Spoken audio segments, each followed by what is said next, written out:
சூரிய நியூஸ் டிவிக்காக செய்தி வாசிப்பவர் தேவி.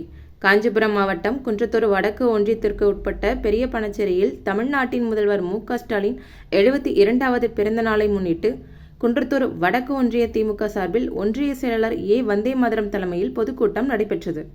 இதில் சிறப்பு அழைப்பாளர் அமைச்சர் தாமு அன்பரசன் சிறப்புரையாற்றினார் மற்றும் நலத்திட்ட உதவிகள் வழங்கினார். இதில் தலைமை கழகம் பேச்சாளர் நெல்லிக்குப்பம் புகழேந்தி, மாவட்ட ஊராட்சி குழு பெருந்தலைவர் படப்பை மனோகரன், தலைமை பொதுக்குழு உறுப்பினர் கே. எத்திராஜ், ஒன்றிய குழு துணை பெருந்தலைவர் உமா மகேஸ்வரி, வந்தே மாதரம் மாவட்ட அணி நிர்வாகிகள் தி.க. பாஸ்கரன், சாரதி பெரியநாயகம், ஊராட்சி மன்ற தலைவர் உமா சத்தியமூர்த்தி, ஒன்றிய கழக துணைச் செயலாளர் பூங்கொடி, அரசு கிளை செயலாளர்கள் சத்தியமூர்த்தி, நன்றியுரை தனசேகர், ராஜேஷ் மற்றும் ஐயப்பந்தாங்கல் பாண்டுரங்கன் உள்ளிட்ட ஏராளமான கட்சி நிர்வாகிகள் பொதுமக்கள் கலந்து கொண்டனர். சூரிய நியூஸ் டிவி செய்தியாளர் யுவராஜ். செய்தியை லைக் பண்ணுங்க, சப்ஸ்கிரைப் பண்ணுங்க. நன்றி, வணக்கம்.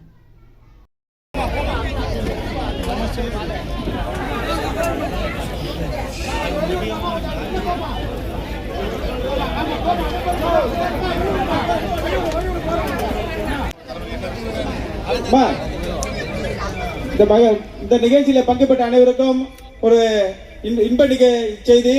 நம்முடைய 19ஆம் தேதி வருகின்ற 19 சனிக்கிழமை காலை நம்முடைய மாண்புமிகு தமிழ்நாடு முதலமைச்சர் தளபதி மு.க. ஸ்டாலின் அவர்கள், ஜோயல் அவர்களே, சங்கீதா கண்ணன் அவர்களே, எனக்கு முன்பாக இங்கே அற்புதமான சொற்பொழிவாளர், திராவிட முன்னேற்ற கழக கொள்கை பரப்பு இணை செயலாளர், அதுல முக்கியமான கட்சி ஒரு 4 பேர் வரலங்க. அவெல்லாம்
ஒண்ணுதான், ஒரு டோக்கன் ஒரு ஆளுக்கு ஒண்ணுதான். அதான் ஒண்ணுதான்.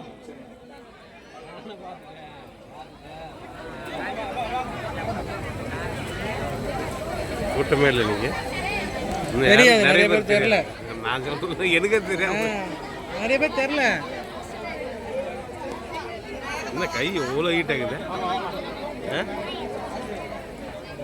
ஏன் சொன்ன கை இவ்வளோ ஹீட் ஆகுது? கொஞ்ச நேரம் வெயிட் பண்ணுமா, போயிடலாம். இருமா ராகுல், இது கொஞ்ச நேரத்தில் அனுப்பிச்சலாரு.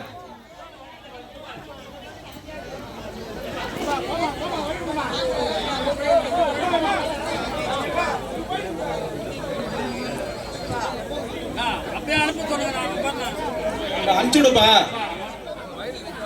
வழியில நிக்கணும்ப்பா, வழியில அனுப்பிச்சுடுறா. டேய் பின்னாடி அனுப்பிச்சுடுப்பா. நாகராஜ, யார் நிக்கிறது பாரு.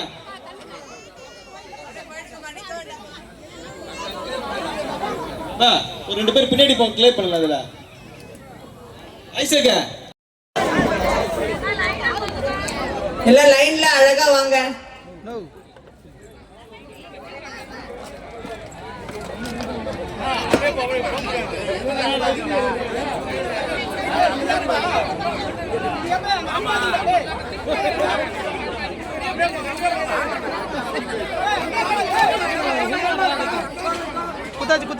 மாமா அப்படியே பிரேக் பண்ணுமா, கொஞ்சம் கொஞ்சமா வாங்கம்மா.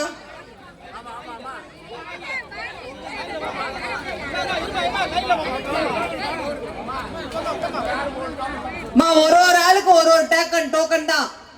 அழகா எடுத்துட்டு வந்து கொடுத்துட்டு வந்து வாங்கிட்டு போங்க. ஏன்னா ஒண்ணு டோக்கன் கையில கட்டாயமா இருக்கணுமா? எக்ஸ்ட்ரானாலாம் ரொம்ப கஷ்டமாயிடும் எங்களுக்கு தான். வராதவங்களாம் டோக்கன் இல்லைன்னு நினைக்கிறேன். தேர்தல் அறிக்கையில் சொன்ன திட்டங்களை எல்லாம் இன்றைக்கு நிறைவேற்றி நாட்டு மக்களின் பேரன்பை பெற்றிருக்கிற முதல்வராக நம்முடைய தலைவர் அவர்கள் விளங்கிக் கொண்டிருக்கிறார். நாட்டில் எவ்வளவு தலைவர் இருக்கலாம், ஆனால் நமக்கு கிடைத்திருக்கிற தலைவரை போல அவர் எந்த இயக்கத்திற்கும் கிடைக்க முடியாத ஒரு தலைவரை நாம் தலைவராக பெற்றிருக்கிறோம். சாதாரணமா வந்துட்டு வரல. மற்ற தலைவர்கள்லாம் இப்ப எடப்பாடி பழனிசாமி இருக்காரு, உங்களுக்கு தெரியும். எப்ப வந்தாரு?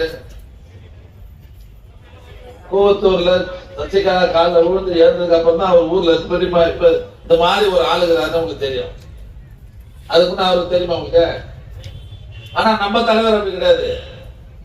அவருக்கு 72 வயது.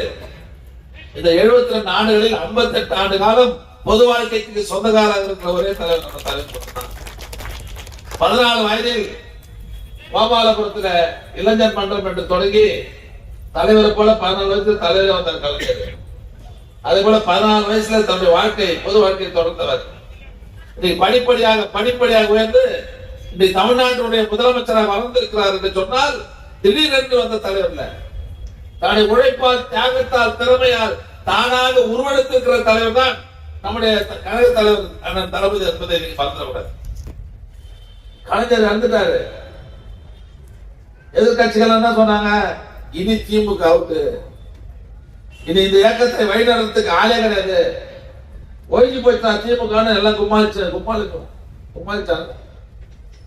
கலைஞருக்கு பிறகு இந்த இயக்கத்துடைய தலைவராக பொறுப்பேற்றதுக்கு பிறகு இன்று வரை கம்பீரத்தோடு கட்டுக்கோப்போடு இயக்கத்தை நடத்துகிற ஒரு ஆற்றல் பெற்ற தலைவர் தான் நம்முடைய முதலமைச்சர். அவர் தலைவராக பொறுப்பேற்றதுக்கு பிறகு இதுவரை நடந்த எல்லா தேர்தலிலும் வெற்றி பெற்றிருக்கிறார். நாடாளுமன்ற தேர்தல் நடந்தது 19 இல்லையா? 2019 39 இடங்களை ஜெயிச்சோம். அதுவும் நாடாளுமன்ற உறுப்பினர் சாதாரணமா ஜெயிக்கல. ஏன் நம்ம தொகுதியில் அண்ணன் TR பாலு 5.4 லட்சம் ஓட்டு ஜெயிச்சாரு. 4 லட்சம் ஓட்டு 3 லட்சம் ஓட்டு வித்தியாசத்தை ஜெயிக்க வச்சாங்க. ஒரே ஒரு தொகுதியில் மட்டும் போயிடுச்சு. இப்ப நடைபெற்ற நாடாளுமன்ற தேர்தல் 40-40 ஜெயிச்சாரு. சட்டமன்ற தேர்தலில் ஆட்சி முடிச்சோம். உள்ளாட்சி மன்ற தேர்தலில் 90% மேல திமுக கூட்டணியை சேர்ந்தவர்களும் அந்த கீழ்மட்டத்தில் இருந்த ஊராட்சியிலிருந்து மாநகராட்சியிலும் இடம் பிடிச்சாங்க. நிர்வாகம் பண்ணிட்டு தொடர்ந்து நடைபெறுகிற சட்டமன்ற இடைத்தேர்தலில் வெற்றி பெற்றிருக்கிறோம். இந்த 40-40 ஜெயிச்ச உடனே இந்தியாவில் இருக்கிற மற்ற தலைவர்கள் எல்லாம் நம்முடைய தலைவரை பார்த்து பிரமிக்கக்கூடிய ஒரு தலைவராக நம்முடைய தலைவர் உருவாங்க. எல்லா தலைவரும் நாங்க ஜெயிச்சிருவோம். நாங்க இந்தியா கூட்டணியில மற்ற மாநிலங்கள்ல எல்லாம் கோட்டை விட்டாங்க. ஆனா தமிழ்நாட்டில் மட்டும்தான் 40-40 வெற்றி பெற்று மற்ற தலைவர்கள் வியந்து பார்க்கக்கூடிய தலைவராக நம்முடைய தலைவர் உருவானார். அப்பேற்பட்ட தலைவர் தான் நமக்கு என்ன சொல்லியிருக்காருன்னா 2026 நடைபெறுகிற தேர்தலில் 200 தொகுதியை நாம் வெற்றி பெற வேண்டும் என்று நம்ம கட்டளையிட்டு இருக்கிறார். ரொம்ப வேகமா இருக்கணும். நீங்க அரசியல் சூடு ஆயிருக்கு பாத்தீங்களா இல்லையா? போன மாசம் வரையும் நாங்க பாஜக கூடவே கூட்டணி வைக்க மாட்டோம். ஜெயக்குமார்னு ஒருத்தர், அவர் வீடியோல போய் பாருங்க, அவர் என்னன்னா பேசினார். இனி எந்த காலத்திலும் பிஜேபியோட உறவு கிடையாது சொன்னாரா இல்லையா? அது என்னன்னா சொன்னாரு. சாயங்காலம் வீடியோல அந்த ஜெயக்குமார் போட்டு பாருங்க, தெரியும் அவர் என்ன சொன்னாரு. இந்த உதயகுமார்னு ஒருத்தர் அவங்க கட்சியில மதுரைக்காரு, அவர் இந்த அண்ணாமலை நாங்க பேசுறதோட அவர் கேவலம் பேசினாரு. அண்ணாமலை எடப்பாடி பழனிசாமி நம்மளோட கேவலமா யாரு நம்மளோட அவ்வளவு கேவலம் பேசினாரு. நீங்க பாருங்க, நீங்க அந்த வீடியோ எல்லாம் ஓடிட்டு இருக்குது நாடு முழுவதும். ஆனா இன்னைக்கு அவங்க நிர்பந்தப்பட்டு இவங்க செய்திருக்கிற ஊழலாம் நடவடிக்கை ஜாகிரதை மரியாதை கூட கூட்டணி வா இல்லைன்னா உங்களுக்கு ஓய்ச்சி கொடுன்னு சொன்னதுக்கு அப்புறம் தான் இன்னைக்கு நேரம் அமித்ஷா வந்து இன்னைக்கு எல்லாம் அவர் வீட்டில் விருந்து கொடுக்குறது, இவர் வீட்டு விருந்து கொடுக்குறது எல்லாம் இன்னைக்கு வேகமா முதல்ல அமித்ஷா என்ன சொன்னாரு, கூட்டணி ஆட்சி தான் வரும்னாரு. பாத்தீங்களா இல்லையா? நமக்கு மத்தியில தான் கூட்டணி ஆட்சி, மாநிலத்துல சுயாட்சி. திமுக கொள்கை முடிவு பண்ணாங்க. பாண்டிச்ச மாதிரி எடுத்து வந்துருவாங்க உங்களுக்கு நினைக்கிறானுங்க. ஆனா தமிழ்நாட்டுல வேவாது, ஞாபகம் வச்சுக்கோங்க.